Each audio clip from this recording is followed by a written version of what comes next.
Indra. Saya Wahyu. Saya Fitra bersama Indra. Kami dari Badan Pencarian dan Pertolongan, Unit Kerja Kantor Pencarian dan Pertolongan Kelas A Manado. Kami peserta Latsar Angkatan 25 Kelompok 2. Assalamualaikum warahmatullahi wabarakatuh. Salam Om Swastiastu, Namo Buddhaya, salam kebajikan. Selamat siang buat pemirsa dan pendengar yang ada di Sabang sampai Merauke, Jajah Pulau-Pulau. Senang sekali hari ini bisa bertemu dan berkumpul kembali dengan saya, Fikra, sebagai host di acara Posesif, podcast siang inspiratif. Kali ini kita akan mengobrol dengan narasumber yang sangat kompeten tentang wawasan kebangsaan. Topik ini bukan hanya dapat kita pelajari di kelas, di ruang, tapi juga perlu kita hayati di kehidupan sehari-hari dan perlu kita implementasikan di kehidupan bergaul. Bersama saya, Fikra, sudah ada dua narasumber yang sangat cakep. Ada Bapak Rangga, selamat siang. Selamat siang Pak Fitra. Ada Bapak Rian, selamat siang. Siap. Untuk pertama, sebelum kita masuk ke obrolan yang sangat santai dan serius, Bapak Rangga, Iya. sehat Bapak? Alhamdulillah sehat. Bagaimana dengan Bapak? Saya sehat dan sangat happy ketemu beliau berdua. Iya. Bapak Randa, sebelum kegiatan apa yang kesibukan? Ya, untuk saya kesibukannya itu ya bagaimana kita bisa agar hidupnya tetap hebat. Agak debat, Iya. ya. Akhir bulan ya Pak. Iya. Sampai Bagaimana cara bertahan hidup dengan ya semestinya kerja keras pastinya. siap kerja keras. Bapak Rian, selamat siang. Siap Pak. Apa kabar Bapak Rian? Sangat baik. Oke, sibukan apa nih Bapak? Kesibukan di sini. Iya. Akhir-akhir ini lagi senang lari. Hari. Iya. Sangat sehat. Sehat sekali. Bapak Rian ini suka pelari. Iya, lari dia. Tipis-tipis. Tipis tapi. Asal jangan lari dari kenyataannya Pak. Sangat menarik. Oke, Bapak nih berdua ini. Sebelum kita masuk ke obrolan yang lebih jauh tentang tema kita yang sudah disampaikan oleh Bapak, saya mau tanya kepada beliau kepada Bapak. Kita tahu nih, Indonesia itu sangat beragam, sangat besar pulaunya, pulau-pulau beragam dari suku, bahasa dan agama. Nah, menurut kalian, menurut Bapak berdua, apa sih yang bikin bangsa kita itu tetap bersatu di tengah perbedaan yang ada dan sebesar itu? Boleh dijawab Bapak Rangga? Apa sih yang dimaksud wawasan kebangsaan? Baik, yang dimaksud wawasan kebangsaan di sini adalah bagaimana cara pandang bangsa Indonesia terhadap diri sendiri dan lingkungan sekitarnya, tentang bagaimana cara mengelola hidup bernegara dan berbangsa sehingga tetap pada jalur yang semestinya. Jadi ini bukan hanya sekedar teori, tapi juga harus diimplementasikan ke kehidupan sehari-hari seperti itu. Oh my God! Wow! Bagus ini Bapak Rian ini. Berarti wawasan kebangsaan dan cara pandang bangsa Indonesia terhadap diri sendiri dari dalam cerminan sendiri dan lingkungan sekitarnya, bagaimana mengelola kehidupan berbangsa dan bernegara. Berarti wawasan jati diri. Iya. Sangat jelas. Sangat bagus. Kalau begitu siapa saja yang perlu dan pantas punya atau ataupun memiliki wawasan kebangsaan ini, soal wawasan kebangsaan. Siapa ini? Mungkin Bapak Randa bisa menjawab. Siapa saja sih yang perlu memiliki wawasan kebangsaan, komparatif, dan inisiatif? Bagi saya, Bapak Fikra, semua warga negara dari masyarakat umum, anak sekolah, sampai pejabat, semuanya penting memiliki wawasan kebangsaan. Karena tanpa itu kita gampang terpecah oleh perbedaan. Wawasan kebangsaan inilah bisa membantu kita tetap ingat kalau kita ini suatu bangsa yang besar. Bangsa yang besar. Keren.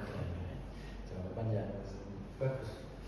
Dari semua disebutkan dari masyarakat umum, anak sekolah, dan pejabat, berarti itu adalah komposisi di dalam sebuah negara.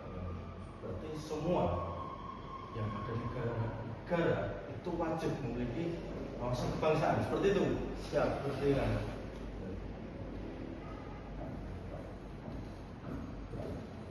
Kalau kita tarik ke belakang, mungkin jauh ke sana, bagaimana tentang sejarah pergerakan bangsa Indonesia sampai lahirnya semangat kebangsaan.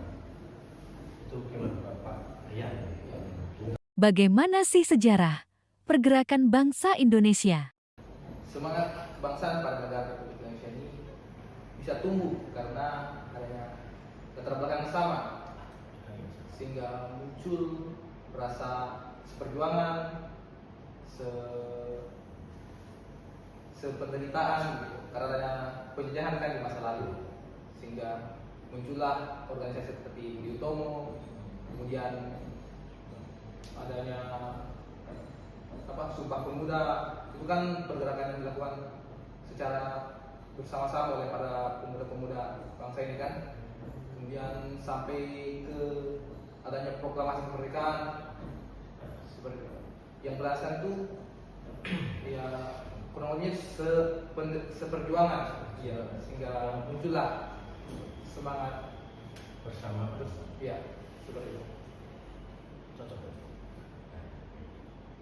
Adanya Budi Utomo lahir dengan rasa semangat yang sama, dengan latar belakang yang sama.